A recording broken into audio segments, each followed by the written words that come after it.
नमस्कार मित्रों, आज का यह वीडियो बहुत ही महत्वपूर्ण टॉपिक पर बना रहा हूं मैं। आप सभी के मन में यह क्वेश्चन जरूर आता होगा कि कुंडली या जन्म पत्रिका देखने में कितना समय लगता है और जन्म पत्रिका कैसे देखी जाए। देखिए, जो लोग कई वर्षों से ज्योतिष का कार्य कर रहे हैं या ज्योतिष के गुण रहस्यों को समझ रहे हैं, वह कुछ समय में आपको फलादेश करके बता देते हैं, परंतु संपूर्ण फलादेश करने के लिए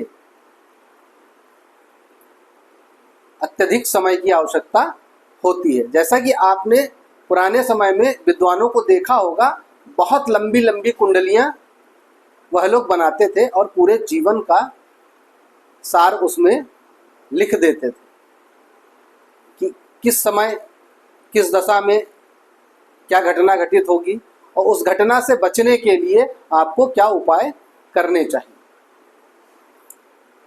इतनी गहराई से अगर कुंडली की विवेचना करनी है तो उसमें कम से कम भी 3 से 4 दिन का समय लग जाता है। कुछ ज्योतिषी और भी ज़्यादा समय लेते हैं, परंतु मैं भी इस चीज़ को मानता हूं कि अगर कोई तत्काल अवस्था में कुंडली का विवेचन कराना चाहता है, 10 मिनट, 15 मिनट, 20 मिनट, 1 घंटा, आधा घंटा, इतना समय अगर देता है तो जो विद्वान ज्योतिषी हैं वह कुछ चीज़ों पर गौर करके उनके जीवन का फलादेश उनको बता देते हैं, शुभ अशुभ बता देते हैं, दशा अंतरदशा के बारे में या उसके फल के बारे में बता देते हैं। तो चलिए हम जानेंगे कि कुंडली कैसे देखी जाती है। मेरा सभी श्रोतागणों से विनम्र निवेदन है कि इस जानकारी को नोट कर लें। मैं बता भी दे रहा हूं आपको। देखिए, कुंडली देखने में हमें बहुत सारी बातों का ध्यान देना पड़ता है। क्यों? क्योंकि ये गुण रहस्य है, इसको सीखने में बहुत लंबा समय लगता है। अगर मैं यह कहूं कि एक जीवन भी कम है ज्योतिष के गुण रहस्यों को समझने के लिए, तो इसमें कोई दो राय वाली बात नहीं होगी। परंतु फिर भी जो लोग ज्योतिष का ज्ञान रखते हैं या जो लोग ज्योतिष का ज्ञान लेना चाहते हैं या जिनको ज्योतिष में इंटरेस्ट है, वह इस चीज को समझें, उनको बहुत लाभ होगा। देखिए, यहां पे मैंने लिखा हुआ है भाव में राशि। देखिए, मैंने यहाँ पे लग्न कुंडली और नवमांश कुंडली बना रखी है। बहुत सारे डिविजनल चार्ट होते हैं, लेकिन हम लोग अभी लग्न और नवमांश की बात करेंगे। तो यह आपका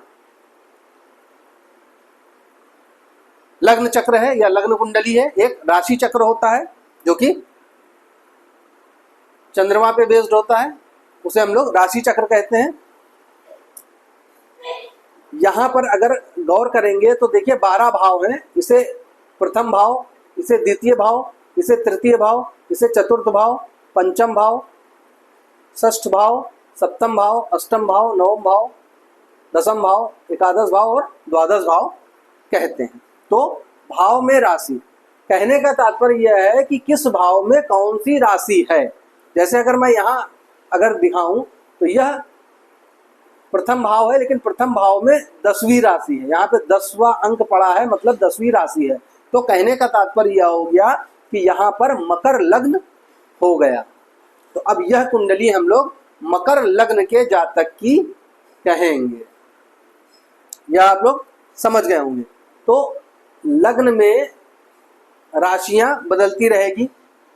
किसी की कुंडली में एक पहली राशि होगी, किसी के में द्वितीय राशि होगी, किसी के में चतुर्थ राशि होगी, किसी के में तृतीय होगी, किसी के में पंचम होगी। ऐसे करते करते 1 से लेकर के 12 राशियां लग्न में आ सकती हैं।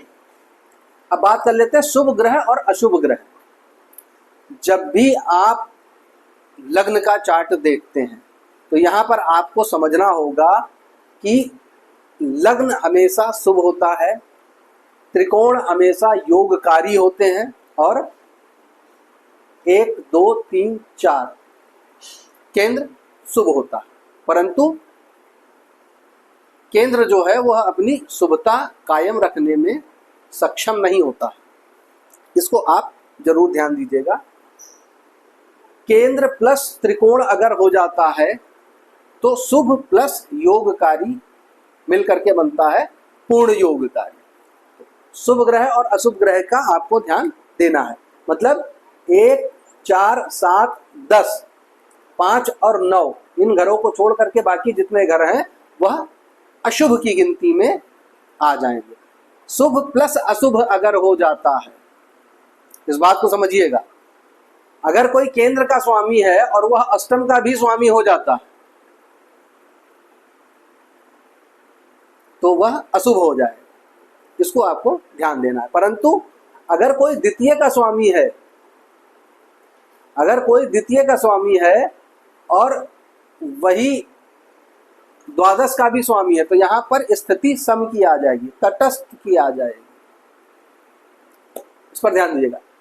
ग्रह की स्थिति, अब यहां देखिए मैंने ग्रह बैठा दिए हैं, तो ग्रह की स्थिति कौन सा ग्रह कहां बैठा है, सूर्य कहां बैठा है, चंद्रमा कहां बैठा है, मंगल कहां बैठा है, बुध कहां बैठा है, बृहस्पति कहां बैठा है, शुक्र कहां बैठा है, शनि कहां बैठा है, राहु और केतु कहां बैठे हैं, इन ग्रहों की स्थिति हमें देखनी। ग्रह की दृष्टि, अब ग्रह जहां से बैठेगा, मैंने पहले भी वीडियो में बता रखा है कि कोई भी ग्रह अपने स्थान से सप्तम स्थान को पूर्ण दृष्टि से देखता है। कुछ ऐसे ग्रह हैं जिनको विशिष्ट दृष्टियां प्राप्त हैं, जैसे बृहस्पति, शनि, मंगल, राहु और केतु, इनको विशिष्ट दृष्टियां प्राप्त हैं, जिसमें मंगल को चतुर्थ, सप्तम और अष्टम दृष्टि प्राप्त है, शनि को तृतीय, सप्तम और दसम दृष्टि प्राप्त है, बृहस्पति, राहु और केतु इनको पंचम, सप्तम और नवम दृष्टियां प्राप्त हैं। तो ग्रहों की दृष्टि पर आपको बहुत ध्यान देना पड़ेगा। अब बात कर लेते हैं ग्रह की युति की। अब ग्रह युति का मतलब हो गया, जैसे यहां देखिए शनि और मंगल साथ में बैठे हुए हैं तो यह ग्रह युति हो गई। कभी कभी क्या होता है कि एक दूसरे को देखते हैं, जैसे यहाँ पे सूर्य गुरु को और गुरु सूर्य को पूर्ण सप्तम दृष्टि से देख रहा है, तो इसको हम मान लेंगे कि यह दृष्टि युति है। तो युति कई प्रकार की होती हैं, इन पर भी आपको ध्यान देना होगा। राजयोग,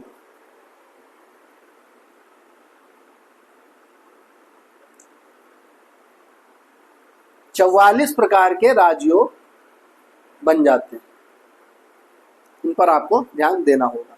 अरिष्ट योग, अरिष्ट का मतलब ऐसे योग जिनसे जातक का नुकसान हो रहा है, जातक के जीवन में अरिष्ट घटनाएं आ रही हैं।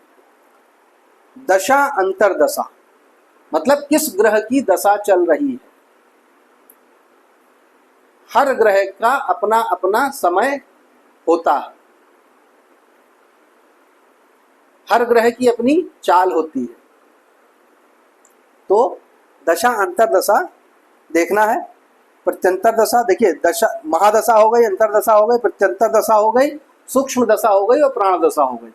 महर्षि पराशर ने इन 5 दशाओं का उल्लेख किया है, तो हमें आपको इन 5 दशाओं पर बहुत ज़्यादा ध्यान देना है।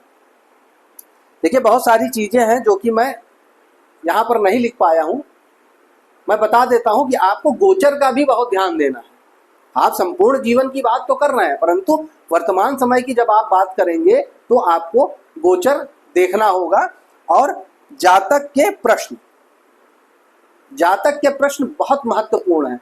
आप कुंडली देख करके जो बताएंगे वो तो ठीक है, परंतु जातक के मन में बहुत सारी जिज्ञासाएं आ जाती हैं कि मेरे साथ ऐसा क्यों हो रहा है, या मैंने ऐसा किया था, इसका फल मुझे ये मिला, मैं लोगों की मदद करता हूं फिर भी मुझे अपयश मिलता है। इस प्रकार के जो प्रश्न हैं, या मुझे धन कब मिलेगा, मेरी नौकरी कब लगेगी, मेरी शादी कब होगी, मेरी संतान कब होगी, मेरी संतान होगी तो कैसी होगी, है ना, मेरा विवाह होगा तो मेरी पत्नी कैसी होगी, इस प्रकार के जो प्रश्न हैं वह तात्कालिक स्थिति में देख करके या नैसर्गिक स्थिति में देख करके आपको बताना होगा। लग्न कुंडली, नवमांश कुंडली, सप्तमांश, द्वादश, दशांश, द्वादशांश, ऐसे बहुत प्रकार के डिविजनल चार्ट बनते हैं, उसमें देख करके आपको बताना हो। अब यहाँ देखिए मैंने एक उदाहरण कुंडली आपको दी हुई है। इस उदाहरण कुंडली को देखिए मैंने इसीलिए लग्न और नवमांश दोनों ही लिख दिया है। लग्न में अगर देखिए तो मकर राशि है, सॉरी हाँ मकर राशि है, तो मकर लग्न हो गया, यह जातक मकर लग्न का है। मकर लग्न को अगर आप देखेंगे या मकर राशि को आप अगर देखेंगे तो तमोगुणी है। इस चीज को ध्यान दीजिएगा, क्या है? तमोगुणी है। 3 प्रकार के गुण होते हैं, सतोगुणी, रजोगुणी और तमोगुणी। तो मकर लग्न तमोगुणी है। अब मकर लग्न में अगर हम यहाँ पर ध्यान दें भाव में राशि, तो प्रथम भाव में दसम राशि है जिसके स्वामी शनि हो गए, और द्वितीय भाव में 11वीं राशि है कुंभ राशि जिसके स्वामी शनि हो गए, मतलब लग्नेश और द्वितीयेश इनके शनि हो गए। तृतीय भाव के स्वामी गुरु हो गए, चतुर्थेश मंगल हो गए, पंचमेश शुक्र हो गए, षष्ठेश मतलब छठे घर के स्वामी बुध हो गए, सप्तम भाव के स्वामी इनके चंद्रमा हो गए, अष्टम भाव के स्वामी सूर्य हो गए, नवम भाव के स्वामी,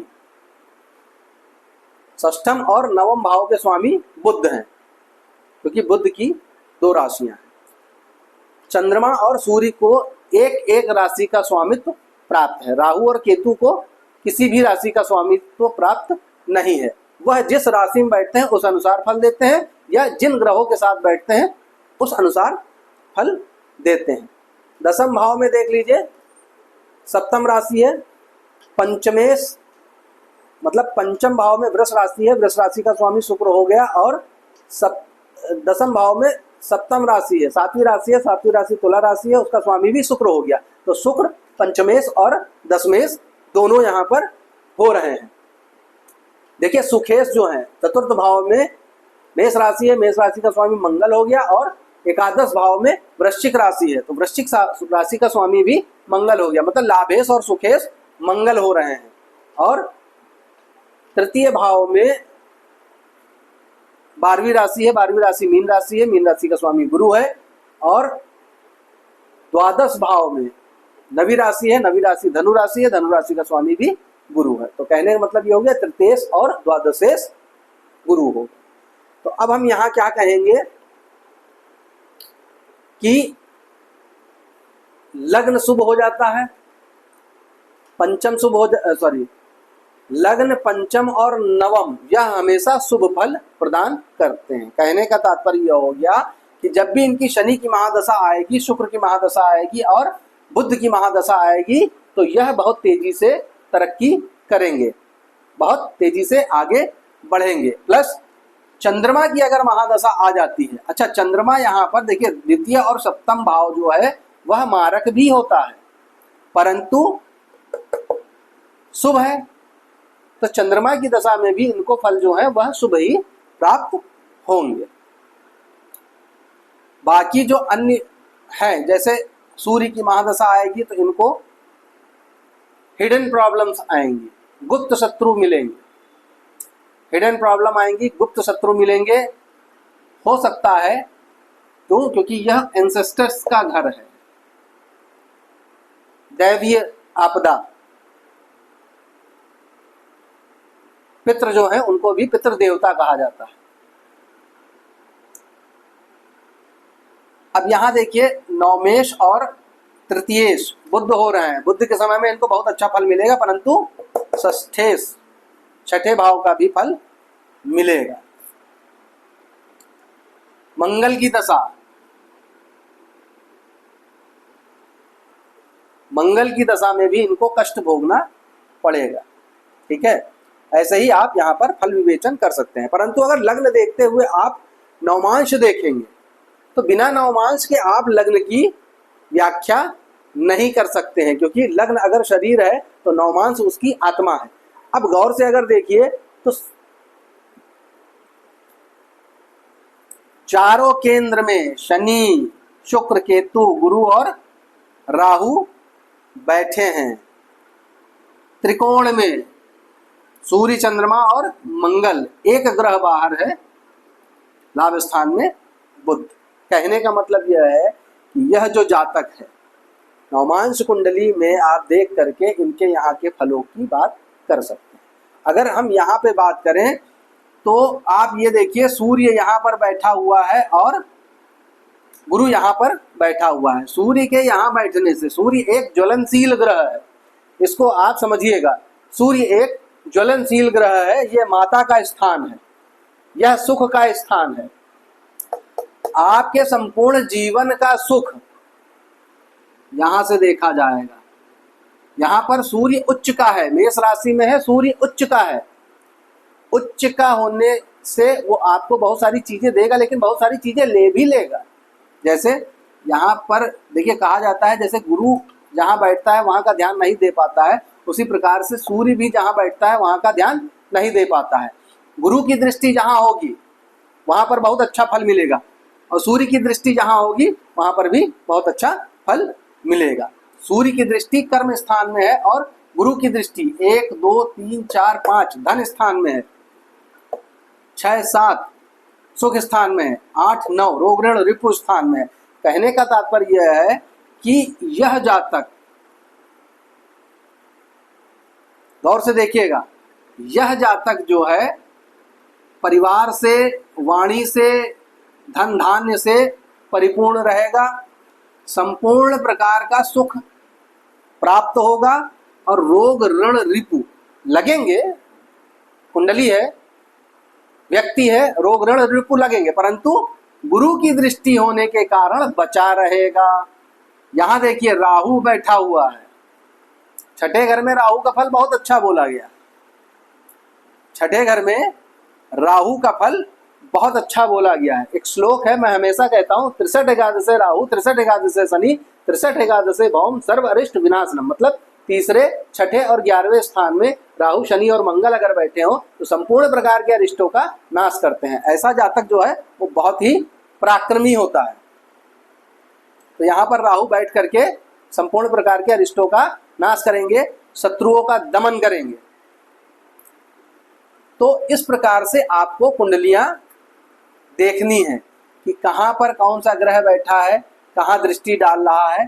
सूर्य की पूर्ण दृष्टि यहां है, राहु की देखिए 1 2 3 4 5 कर्म स्थान में, 6 7 द्वादश भाव में, 8 9 वाणी, धन, कुटुंब इस स्थान में है। कुंजवत केतु, शनिवत राहु और कुंजवत केतु कहा गया है। शनि के समान राहु का फल है और केतु के समान, मंगल के समान केतु का फल है, यह कहा गया है।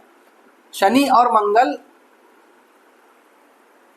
बैठे हुए हैं इनके नवम भाव में।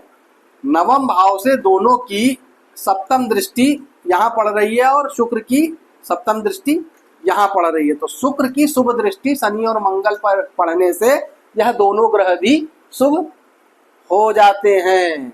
एक तो वह बुध के घर में बैठे हैं क्योंकि यहाँ पर छठी राशि है, प्लस अगर हम कारक देखें तो यहाँ का जो कारक ग्रह है वह है गुरु,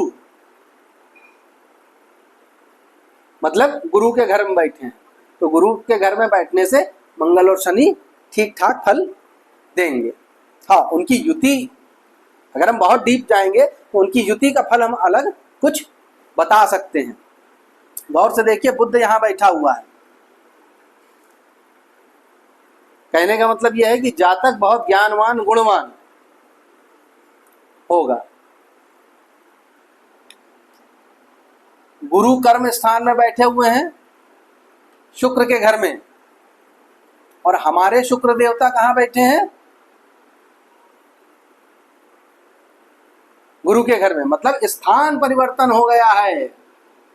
गौर से देखिए, गुरु शुक्र के घर में गए हैं और शुक्र गुरु के घर में है, बहुत अच्छा योग है, बहुत अच्छा फल मिलेगा।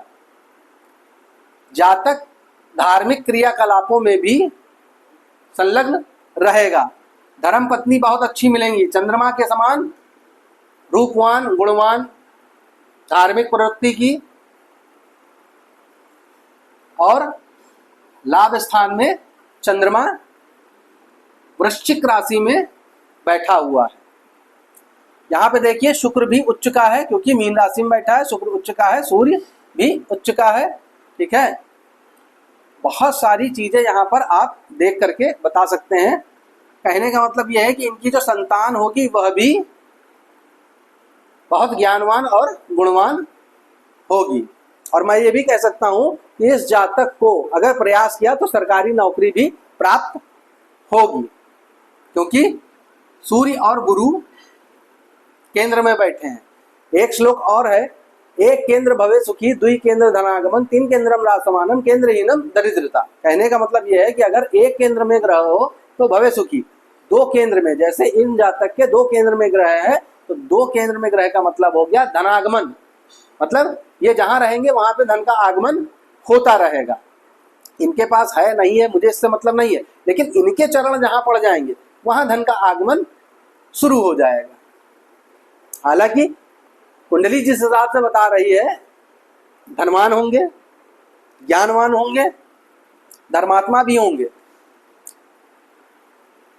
एक दोष लगेगा, ये मैं आपको बता दे रहा हूं, शायद जल्दी लोग बताते नहीं है। सूर्य की स्थिति अगर केंद्र में आ जाती है, इसको गौर करिएगा, सूर्य की स्थिति अगर केंद्र में आ जाती है तो जातक के अंदर एक अवगुण होता है, वह मदिरा पान करता है। मदिरा पान का मतलब ये हो गया कि ज्यादा अवस्था में भी कर सकता है, कम अवस्था में भी कर सकता है, लेकिन वह मदिरा पान करता है। यह स्थिति यहाँ पर बन रही है। तो इस प्रकार से आप लोगों के बारे में बता सकते हैं, दशा के बारे में बता सकते हैं, अंतरदशा के बारे में बता सकते हैं। और यह ज्ञान उन लोगों के लिए है जो ज्योतिष सीखना चाहते हैं। अगर आप ज्योतिष सीखना चाहते हैं तो इस वीडियो को अच्छे से देखिए, बार बार देखिए, कई बार देखिए, अपनी कुंडली पर लागू करिए, उसके बाद अन्य लोगों की कुंडली पर लागू करिए, और मेरे चैनल को सब्सक्राइब करिए, और मेरे जितने भी वीडियो पड़े हुए हैं उनको लगातार आप देखिए, और आप स्वयं एक अच्छे ज्योतिषी बन सकते हैं। मैं अपनी वाणी को यही विराम दूंगा। नमस्कार, जय श्री राम।